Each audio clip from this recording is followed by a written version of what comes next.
નમસ્કાર દર્શક મિત્રો, અજબ ગજબ સમાચાર પ્રસ્તુત એજીએસ ન્યૂઝ ચેનલમાં હું કૌશિક ભટ્ટ આપનું હાર્દિક સ્વાગત કરું છું. સમાચારોની શરૂઆત કરતા પહેલા શરૂ કરીએ આજના મુખ્ય સમાચાર. ડાયમંડ એસોસિએશન અને મહાનગરપાલિકા વચ્ચે આવ્યો સુખદ અંત. હલોરિયા ચોક રાજગોર સમવાય જ્ઞાતિની આજુબાજુ કચરાના ઢગલાથી મુશ્કેલીઓ વધી. આડોડિયાવાસમાં જુગાર રમી રહેલા 7 શખ્સોને પોલીસે ઝડપી લીધા. ઘોઘા સોનારિયા તળાવ પાસે 2 ટ્રક વચ્ચે અકસ્માત સર્જાયો. ખનીજ ચોરી બેફામ બનતા તેનો પર્દાફાશ થયો અને પોલીસે 2 આરોપીઓને ઝડપી લીધા. ખેડૂતવાસ વિસ્તારમાં મારામારી સર્જાતા પિતા પુત્રો સહિત 3ને ઈજા.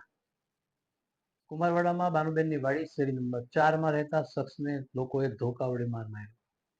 ભાવનગર એસટી બસ સ્ટેન્ડમાં રાત્રે 9 વાગે રિઝર્વેશન બારી બંધ થઈ જાય છે એ પેસેન્જર માટે મોટી તકલીફ. ભાવનગર પોલીસે 4 શખ્સોને પાસા હેઠળ ધકેલ્યા.